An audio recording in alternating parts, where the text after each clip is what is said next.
Hello students, once again welcome to my channel. बेटा आज का हमारा टॉपिक है चैप्टर 11 क्षेत्र मिति के एमसीक्यू, ऑब्जेक्टिव क्वेश्चंस और फिलअप्स। ठीक है भाई।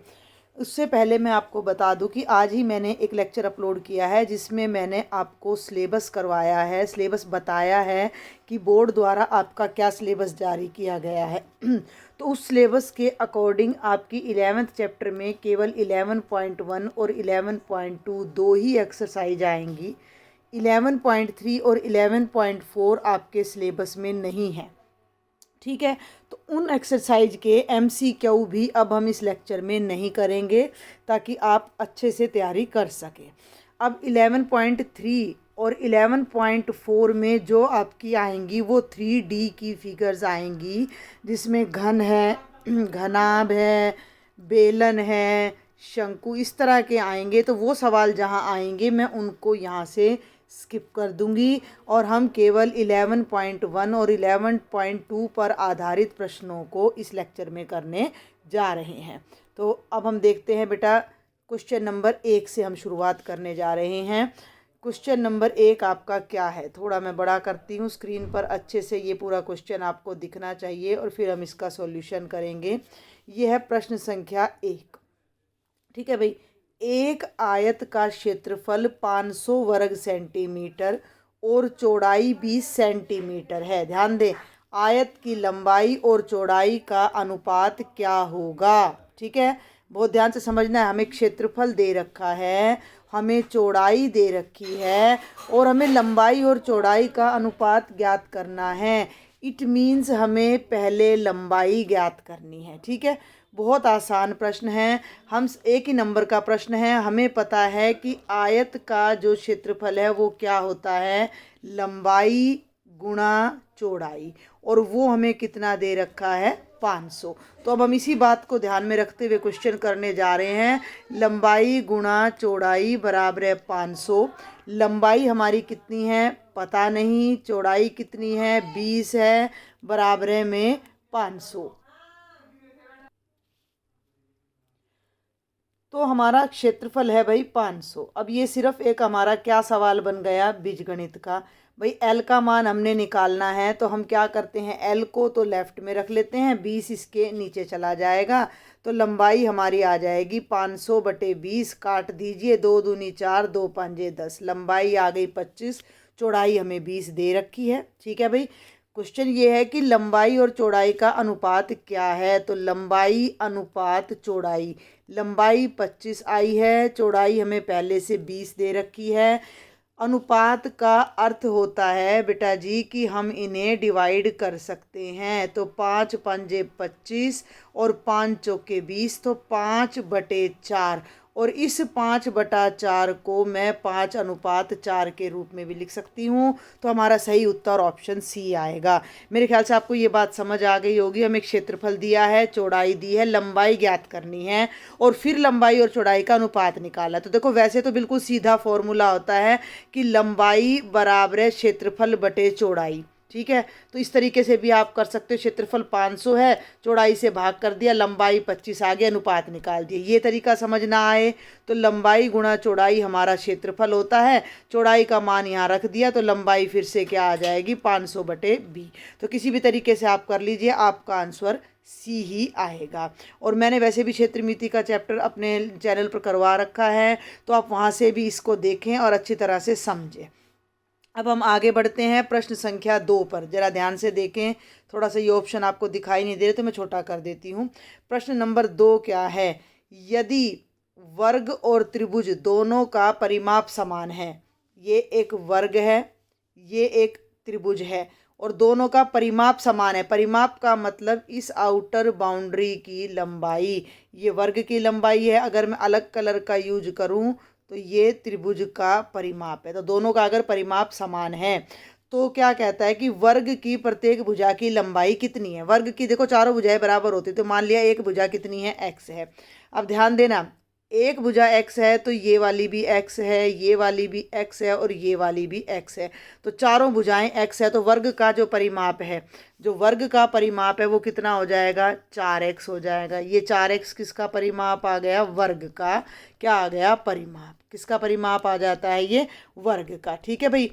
और त्रिभुज का परिमाप क्या होगा, देखो मैं फिर बता रही हूँ, मैंने अपने चैनल पर चैप्टर 11 पूरा अपलोड किया हुआ, 11.1 11.2, और बहुत अच्छे से मैंने इंट्रोडक्शन में आपको क्षेत्रफल और परिमाप के बारे में बताया है। तो पहले आप उनको देखें, फिर ये MCQ सॉल्व करें। त्रिभुज का परिमाप क्या होगा, त्रिभुज की तीनों भुजाओं का जोड़, जो कि 4, 7 और 9 है। तो 4 + 7 + 9 कितना हो जाएगा, 7 और 4 11 और 9 20 हो जाएगा। ये आ गया वर्ग का परिमाप, ये आ गया त्रिभुज का परिमाप। दोनों को बराबर करना है, नोट कर लेना भाई, 4x और 20 बराबर है। तो हमारा आ गया 4x = 20। हाँ, वही बिल्कुल पिछले सवाल की तरह है। तो x को यहीं पर रखो, 4 को राइट साइड में ले जाओ तो वो 20 के नीचे आ जाएगा। 20/4, 4 5 20, x आ गया 5। x हमने क्या लिया था, x हमने वर्ग की भुजा ली थी, तो इस वर्ग की भुजा कितनी आ जाएगी, 5 आ जाएगी। पर आप वो भी करके देख सकते हो, पड़ताल भी करके देख लो, आपको कुछ भी करने की जरूरत नहीं है। आप इन तीनों को जोड़ लो, 9 और 4 13 और 7 ये तो आ गया 20। अब ये चारों बराबर हैं, तो ये आपके पास ऑप्शन है। पहला उत्तर है 4, 4 को 4 बार गुणा करो 16 आएगा, तो ये तो हो नहीं सकता। दूसरा उत्तर है 5, 5 को 4 बार गुणा करो तो कितना आएगा, 20, यानी ये हमारा सही उत्तर है। तो आप इस तरीके से भी शॉर्ट ट्रिक लगाकर अपने क्वेश्चन को कर सकते हो, नहीं तो फॉर्मूले से मैंने आपको बता ही दिया है। आगे बढ़ते हैं, प्रश्न संख्या 3, ये भी 11.1 और 2 में से ही है। नीचे दिखाए गए समानांतर चतुर्भुज का, ये कुछ नहीं है, ये गलती से आ रहा है, समानांतर चतुर्भुज का क्षेत्रफल क्या है। समानांतर चतुर्भुज का क्षेत्रफल यहीं पर लिख देती हूँ मैं। फॉर्मूला क्या होता है, आधार गुणा संगत ऊंचाई, आधार गुणा संगत ऊंचाई। अब ये ध्यान से देखो, ये कितना है, 7 है। समानांतर चतुर्भुज की सम्मुख भुजाएं बराबर होती है, तो ये SR भी कितनी हो जाएगी, 7। तो 7 तो आधार हो गया, ऊंचाई ये दे रखी है, साफ दिखाई दे रहा है, 90 डिग्री का कोण है, तो ऊंचाई हो गई 4। तो क्षेत्रफल कितना हो जाएगा, 7 × 4। 7 को 4 से गुणा करिएगा तो कितना आएगा, 28। और क्षेत्रफल हमेशा वर्ग सेंटीमीटर में होता है, तो 28 वर्ग सेंटीमीटर, यानी कि C ऑप्शन हमारा हो जाएगा। प्रश्न संख्या 4 फिर वही त्रिभुज और वर्ग पर आ जाती है। ये वही प्रश्न है, ध्यान से देखो, एक बार ध्यान से देखो। यहाँ एक त्रिभुज दिखाया गया है, जिसकी 2 भुजाओं का माप 9 और 4 है। ये 9 है, ये 4 है, और वर्ग की भुजा 5 है। ठीक है, वर्ग की भुजा 5 सेंटीमीटर है। अब एक बार मैं पीछे जाना चाहूँगी, आप एक बार जरा पीछे देखें कि इस सवाल में भी ये 9 है, ये 4 है, तो हमारा ये उत्तर 5 आ रहा था। यहाँ डायरेक्ट पूछा गया था कि ये बराबर है परिमाप, तो भुजा कितनी होगी। अब ध्यान देना कि इस सवाल में क्या पूछा जा रहा है, सवाल नंबर 4 में क्या पूछा जा रहा है कि एक त्रिभुज दिखाया गया है, ठीक है, 2 भुजाएं दे रखी है और वर्ग की भुजा दे रखी है। अब मैं आगे बढ़ाती हूँ इस प्रश्न को, जो कि इस साइड में है। यदि दोनों आकृतियों का परिमाप एक समान है, तो तीसरी भुजा कितनी होगी। बहुत आसान सा प्रश्न है, बहुत ही आसान। ये देखो भाई, ये दोनों का हमें जो है परिमाप बराबर दे रखा है, तो इसकी भुजा 5 है, तो 5 5 5 5, इसका परिमाप आ गया 20। ये कितना है, 9 और 4 13, तो परिमाप निकालने में इसमें कितने की कसर रहेगी, 7 की। 7 आ जाएगा, बिल्कुल हम सिंपल तरीके से कर लेते हैं इस क्वेश्चन को।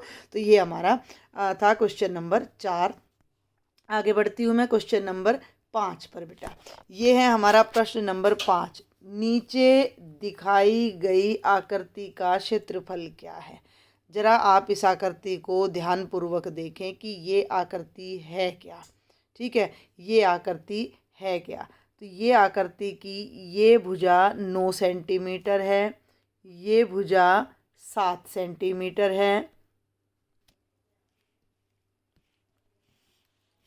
तो ये भुजा जो है हमारी, देखो बड़ा ध्यान से इस सवाल को आपने करना है कि ये लाइन बिल्कुल स्ट्रेट 9 सेंटीमीटर है और ये 7 है। तो इसके 2 हिस्से हैं। ये जो अब मैं डार्क कर, मैं पहले इरेज करती हूँ फिर मैं आपको बताती हूँ। ये देखो, ये जो अब मैं ब्लैक कलर से डार्क कर रही हूँ, ये तो है आयत। जिसकी लंबाई 7 सेंटीमीटर है, चौड़ाई 5 सेंटीमीटर है, तो आयत का क्षेत्रफल हो जाएगा 7 पंजे 35। यानी ये जो हिस्सा है इसका तो क्षेत्रफल हो गया 35 वर्ग सेंटीमीटर। अब हमारे पास बच जाता है एक और हिस्सा जिसके लिए मैं ब्लू कलर चूज़ करती हूँ, और वो ये हिस्सा है। आपने बड़े ध्यान से देखना है, आप ध्यानपूर्वक देखोगे तो ये दोनों रेखाएं समानांतर हैं और ये रेखा असमानांतर है, जिनको मैंने डार्क किया है। और जब किसी भी चतुर्भुज की दो रेखाएं समानांतर होती हैं और दो भुजाएं समानांतर होती हैं और दो असमानांतर, तो वो आपको याद होना चाहिए कि क्या होता है, समलंब। मैं एक ही बात बार बार कह रही हूँ, मैंने अपने चैनल पर चैप्टर 11 बहुत अच्छे से समझा रखा है और 11.2 तक के लेक्चर्स मैंने अपलोड किए हुए हैं, तो वहाँ से आप इन्हें देखें और समझें। तो ये आकृति समलंब बन जाती है, और समलंब का क्षेत्रफल मैंने आपको बताया था कि क्या होता है, 1/2, ठीक है, गुणा समानांतर भुजाओं का योग गुणा में ऊंचाई। अब इसकी दो समानांतर भुजाएं हैं, मैं फिर एक और कलर यूज़ करती हूँ। एक भुजा तो ये है जो कि 7 है, और एक भुजा ये है जो कि इसके बराबर है, ठीक है, तो ये 5 है।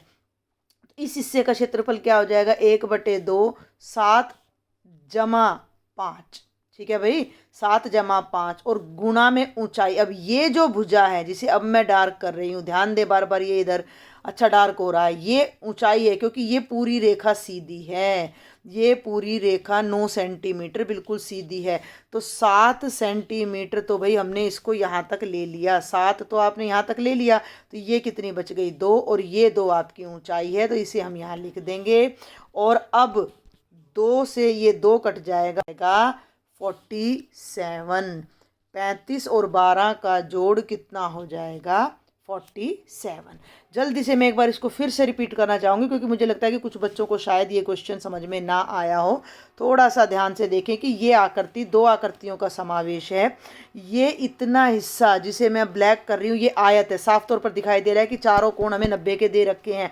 ये भुजा 7 है और ये भुजा 5 है, तो इस आयत का जो हमारा क्षेत्रफल है वो हो गया 35। ठीक है भाई, 7 पंजे 35, लंबाई गुणा चौड़ाई। अब हम बात करते हैं इस आकृति की।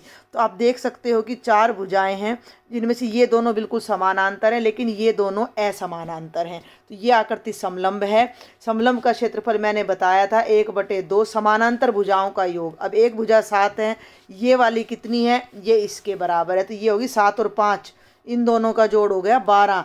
और तीसरी चीज़ होती है इनकी हाइट। तो ये भुजा बिल्कुल सीधी है, देखिए जरा, ये 90 का बिल्कुल सीधी चल रही है। जब ये डायग्राम यहाँ से मैं ये पेन इरेज कर दूंगी तो आप एक बार फिर देखिएगा। तो ये यहाँ तक, यहाँ से यहाँ तक 7 सेंटीमीटर था, तो ये कितना बच गया हमारा 2, तो यहाँ 2, 2 से 2 कट गया तो 12, तो ये हिस्सा आ गया 12। पूरी आकृति का क्षेत्रफल इन दोनों का जोड़ हो जाता है जो कि 47 है। तो हमारा जो सही उत्तर आएगा वो ऑप्शन नंबर बी आएगा। ठीक है बेटा, आगे बढ़ती हूँ अब मैं। आगे हमारा है प्रश्न नंबर 6। देखिए भाई जरा, ये प्रश्न पे लिखा हुआ है HBSC 2016, यानी 2016 में कभी परीक्षा हुई है तो उसमें ये प्रश्न हमारा आया हुआ है। तो देखिए जरा क्या प्रश्न है, थोड़ा बड़ा कर लेती हूँ मैं। यदि समचतुर्भुज ABCD का क्षेत्रफल क्या है यदि AC और BD 6 और 4 है। समचतुर्भुज बना लीजिए। समचतुर्भुज क्या होता है, एक ऐसा समानांतर चतुर्भुज जिसकी चारों भुजाएं समान होती हैं। नाम ABCD है तो A के बाद B, B के बाद C, C के बाद D लेना है। अब AC 6 है, AC का मतलब ये विकर्ण 6 है। BD 4 है तो BD भी एक विकर्ण है, ये 4 है। समचतुर्भुज का क्षेत्रफल निकालना बड़ा आसान सूत्र होता है, 1/2 गुणा पहला विकर्ण यानी D1 डायगोनल 1 और दूसरा विकर्ण D2। जिन्होंने मेरा चैप्टर 11 का कंप्लीट लेक्चर देख लिया उनको ये क्वेश्चन कुछ भी नहीं लगेंगे, बहुत आसान लगेंगे। तो अब हम इसी फॉर्मूले को फॉलो करते हुए एक बार क्षेत्रफल निकाल लेते हैं। D1 यानी पहला डायगोनल यानी पहला विकर्ण कितना है, 6, तो 1/2 गुणा 6 गुणा D2 माने डायगोनल नंबर 2 यानी विकर्ण नंबर 2 यानी 4, 2 तिया 6, यहाँ 3 बच गया, यहाँ 4 बच गया, कितना आ गया 12 वर्ग सेंटीमीटर। ठीक है भाई, मेरे ख्याल से तो समझ आ गया होगा आपको। बार बार रिपीट करती हूँ मैं एक ही क्वेश्चन को, ये देख लीजिए आप, A B फिर भी कोई डाउट रह जाए बेटा जी मुझे कमेंट बॉक्स में लिखो। मैंने आपके लिए व्हाट्सएप ग्रुप बनाए हैं, उनको ज्वाइन करो। ये पहला विकर्ण है, क्षेत्रफल होता है 1/2 गुणा AC यानी पहला विकर्ण गुणा BD यानी दूसरा विकर्ण। पहला विकर्ण 6 है, दूसरा 4 है, 6 चौक 24, 24 को 2 से भाग करोगे 12 आ जाएगा। तो आपका सही उत्तर ऑप्शन नंबर D है। आगे बढ़ते हैं अभी प्रश्न संख्या 7। वैसे तो भैया घनाभ से है, तो मैंने बोला ये हम अवॉइड करेंगे, तो ये आपके सिलेबस में तो है नहीं, ठीक है, नॉट इन सिलेबस, ठीक है, नॉट इन सिलेबस। लेकिन फिर भी मैं जल्दी से बता देती हूँ, मेरे सामने आ गया है। तो घनाभ के कितने शीर्ष होते हैं? 8 होते हैं। घनाभ मीन्स एक ईंट उठा लेना और ईंट के किनारे गिन लेना कितने होते हैं। तो 1 किनारा, 2 किनारा, 3 किनारा, 4, 5, 6, 7 और 8, ठीक है। तो बहुत सिंपल सा क्वेश्चन था, मैंने बता दिया है आपको। बाकी ये सिलेबस से इस बार कट गया है। और 8वां है, मैंने बोला था मैं नहीं कराऊंगी आपको, लेकिन कई बार क्या होता है कि 8वीं में तो पता नहीं आया नहीं आया, 10th 12th में कई बार डिलीटेड सिलेबस में से भी क्वेश्चन आ जाते हैं। तो मैं जस्ट आपको बता रही हूँ, जिन स्टूडेंट्स का मन करे वो इनको अवॉइड कर देना। एक बेलन का आयतन ज्ञात करो जिसकी त्रिज्या R है और ऊंचाई, अब ये यहाँ पर आपकी स्टेटमेंट थोड़ी कटी हुई है, तो 1 मिनट के लिए हम रुकेंगे। ये भी यहाँ बेटा आना चाहिए, ऊंचाई 3 के बराबर है, जैसा मैंने आइडिया लगाया है जो आंसर के अकॉर्डिंग है। यहाँ ऊंचाई 3 है। बेलन का आयतन होता है 1/3 पाई R/2h। ऊंचाई 3R है, उसकी ऊंचाई उससे तिगुनी है, ठीक है। तो ये आना चाहिए था। तो ये आयतन बनेगा 1/3 पाई R² और ऊंचाई है 3R, यानी कि त्रिज्या से तिगुनी, ऊंचाई त्रिज्या से तिगुनी है। तो बेटा ये 3 से 3 कट जाएगा और पाई R² और R मिलकर R³ हो जाएगा। तो हमारा आंसर पाई R³ आएगा। लेकिन ये क्वेश्चन भी नोट इन सिलेबस है आपका, ठीक है भाई। तो आगे बढ़ते हैं। अब आपको पता लग ही गया, सिलेबस का नहीं देखा तो आप मैं देख लेना, मैंने चैनल पर डाल रखा है सिलेबस भी पूरा आपका डिटेल में, कि कौन कौन से चैप्टर आएंगे, कौन कौन से चैप्टर नहीं आएंगे। उसका लिंक भी मैं इस डिस्क्रिप्शन बॉक्स में डाल दूंगी। क्वेश्चन नंबर 9, समलंब का शीर्षलंब होगा, यानी समलंब का शीर्षलंब कितना होगा जिसके आधारों का योग 6.5 सेंटीमीटर और क्षेत्रफल 26 वर्ग सेंटीमीटर है। अभी अभी ये फॉर्मूला हमने यूज किया है। समलंब का क्षेत्रफल होता है 1/2, आधारों का योग नहीं आना चाहिए था, यहाँ पर समानांतर भुजाओं का योग आना चाहिए था, जो कि दे रखा है 6.5 गुणा शीर्षलंब मान लिया हमने कितना है, h है, तो क्षेत्रफल कितना है 26। अब हमें h की वैल्यू निकालनी है, तो बाकी सबको हमने राइट में ले जाना है। h को तो बेटा यहीं लिख लो, ये 2 नीचे है तो उस तरफ जाएगा, तो 26 की गुणा में आ जाएगा, ठीक है। और ये 6.5 गुणा में है तो ये नीचे आ जाएगा, 6.5 का 65 और ऊपर मैंने लगा दिया 10, ठीक है भाई। समझ आ रही है बात आपको? तो 13 दूनी 26, अलग कलर से काटती हूँ मैं, 13 दूनी 26, 13 पंजे 65, 5 दूनी 10, 2 दूनी 4 दूनी 8, तो ऊंचाई आपकी आ जाएगी 8 सेंटीमीटर। क्या मुझे फिर से रिपीट करना चाहिए? आप एक बार फिर देखें कि थोड़ा सा मैं इसको प्लेन जगह पर लाने की कोशिश करती हूँ ताकि मैं आपको अच्छे से समझा सकूँ। प्रश्न संख्या 9 फिर से देखें कि क्षेत्रफल क्या होता है, 1/2 ब्रैकेट में समानांतर भुजाओं का योग जो कि 6.5 है, गुणा ऊंचाई हमने ज्ञात करनी है और ये पूरा क्षेत्रफल 26 है। 2 को यहाँ ले जाओ, 6.5 नीचे आ जाएगा। समझ में आ रही है बात आपको? तो ये था 26, तो h को तो यहीं रखा, बराबर है 26 गुणा 2, क्योंकि ये 2 इधर लेफ्ट में है, बटे में 6.5, तो ये 6.5 यहाँ लिखा। लेकिन जब हम इसका दशमलव हटाएंगे तो ये हमारा बन जाएगा 65/10, तो गुणा में 10 आ जाएगा, काट दीजिए, 13 दूनी 26, 13 पंजे 65, 5 दूनी 10 और 2 को 3 बार गुणा करेंगे तो 8 आ जाएगा।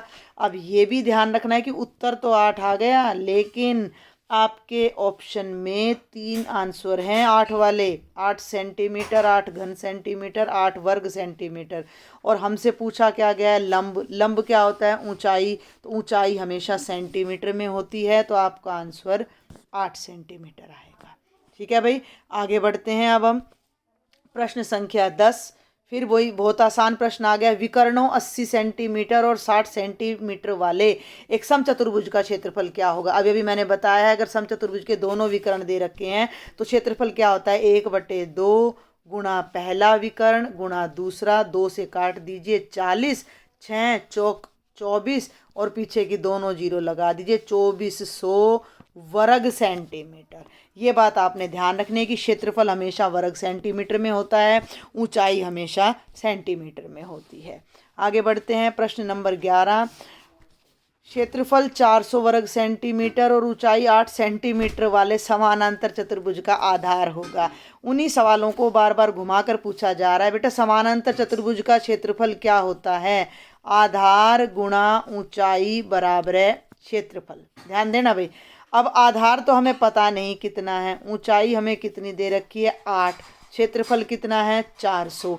आधार को यहीं रखो, अगले स्टेप में 8 को नीचे ले जाओ तो आधार बराबर है कितना हो जाएगा 400 बटे 8, 8 से इसको काटो 40, 8 पंजे 40 तो कितना आ जाएगा 50। तो आपका सही उत्तर आ जाएगा 50 सेंटीमीटर। ठीक है भाई, आगे बढ़ते हैं, प्रश्न संख्या 12।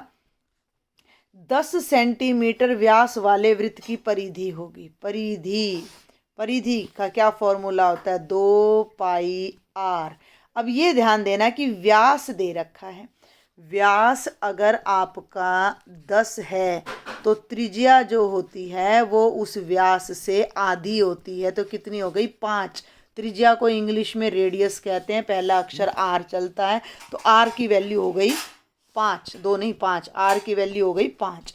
अब इस वैल्यू को हम यहाँ रखने जा रहे हैं परिधि के फॉर्मूले में, तो 2 गुणा देखो अब यहाँ पाई आपका जो आंसर है ना 3.14, हम पाई की वैल्यू 3.14 लेंगे और गुणा 5। ठीक है भाई, समझ में आ रही मेरी बात? 5 दूनी 10 आ गया, 10 गुणा 3.14 का मतलब है 314 बटे 100, 1 जीरो से 1 जीरो कट गई। अब नीचे 10 है, नीचे 10 है, ये है 314 बटे 10। नीचे अगर 1 जीरो है तो दशमलव आपने पहले एक अंक से पहले लगाना है, तो 31.4 सेंटीमीटर आपका आंसर आएगा।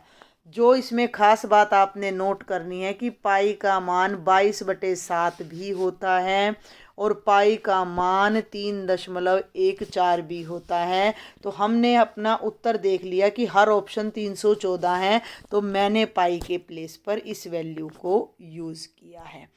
आगे बढ़ते हैं, प्रश्न संख्या 13। बहुत आसान है। वर्ग की भुजा 5 मीटर है तो क्षेत्रफल बताओ। वर्ग का क्षेत्रफल क्या होता है बेटा जी? ये तो बहुत आसान प्रश्न है। भुजा गुणा भुजा तो 5 गुणा 5 तो कितना हो गया 5 पंजे 25 वर्ग सेंटीमीटर। तो बी ऑप्शन हमारा राइट हो जाएगा, बी वाला। ठीक है भाई, ये तो डायरेक्ट एप्लीकेशन है। प्रश्न संख्या 13। अब हम चलते हैं प्रश्न संख्या 14 पर। 14 घनाभ है, आप इसको छोड़ सकते हो, not included in your syllabus, not included in your syllabus. फिर भी 8 गुणा 3 गुणा 2 सेंटीमीटर वाले घनाभ का आयतन, तो घनाभ का आयतन होता है लंबाई गुणा चौड़ाई गुणा ऊंचाई, इन तीनों की गुणा कर दो, 8 तिया 24, 24 दूनी 48, और क्योंकि 3 चीज़ें गुणा हो रही हैं तो ये घन सेंटीमीटर में आ जाएगा, तो सी हो जाएगा राइट आंसर। आगे बढ़ते हैं अभी प्रश्न संख्या 15। फिर मुजबानी क्वेश्चन है। इतना आधार 20 सेंटीमीटर संगत ऊंचाई 5 सेंटीमीटर वाले समानांतर चतुर्भुज का क्षेत्रफल क्या होगा? चतुर्भुज का क्षेत्रफल होता है आधार गुणा ऊंचाई। आधार 20 है, ऊंचाई 5 है, 20 को 5 से गुणा कर दो, 100 वर्ग सेंटीमीटर आपका उत्तर आ गया। तो ये हो गया प्रश्न संख्या 15 का उत्तर हो गया सी। इनसे आसान प्रश्न हो नहीं सकते। प्रश्न संख्या 16। एल लंबाई और बी चौड़ाई वाली आयत का परिमाप। अब ये देखो, एल लंबाई है, बी चौड़ाई है, तो एल ये है और बी ये है। परिमाप का मतलब चारों तरफ की भुजाओं का जोड़।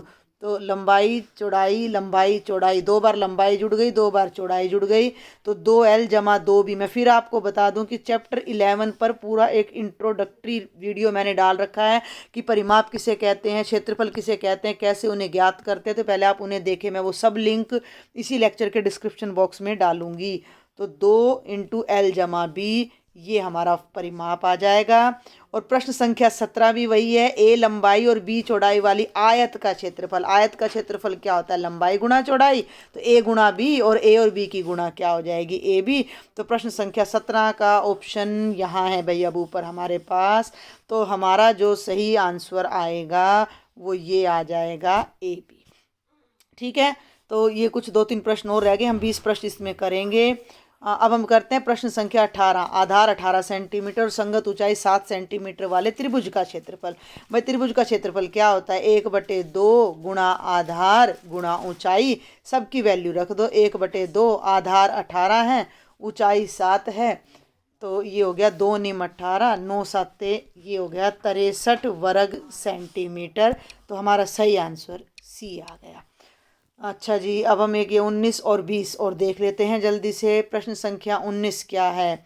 आधार 60 सेंटीमीटर और क्षेत्रफल 600 वर्ग सेंटीमीटर वाले त्रिभुज की ऊंचाई क्या होगी? वही फॉर्मूला फिर लग रहा है, 1/2 गुणा आधार गुणा ऊंचाई बराबर है क्षेत्रफल। ध्यान देना भाई, तो 1/2 आधार 60 है, ऊंचाई हमें नहीं पता, क्षेत्रफल है 600। 2 से ये 60 कट के 30 आएगा, इस 30 को अगले स्टेप में इसके नीचे ले जाना तो ऊंचाई हो जाएगी 600/30 और 3 दूनी 6, ना जाने की 0, तो 20 सेंटीमीटर हमारी ऊंचाई आ जाएगी। और ये है बेटा हमारे आज के लेक्चर का लास्ट क्वेश्चन, बहुत आसान। आधार 20 सेंटीमीटर और संगत ऊंचाई 5 सेंटीमीटर वाले समानांतर चतुर्भुज का क्षेत्रफल क्या होगा? तो क्षेत्रफल क्या होता है? समानांतर चतुर्भुज का आधार गुणा ऊंचाई। वही प्रश्न फिर से रिपीट हो रहा है, तो ये हो गया 100 वर्ग सेंटीमीटर। तो ये 20 क्वेश्चन मैंने आपको कराए हैं। इनमें अगर आपको कोई भी डाउट है तो आपने मुझे कमेंट बॉक्स में लिखना है। अगर आपको लेक्चर समझ आता है, पसंद आता है, तो आप मेरे चैनल को ज़रूर से ज़रूर सब्सक्राइब करें, अपनी क्लास में अपने फ्रेंड्स को ज़्यादा से ज़्यादा शेयर करें। Thank you students.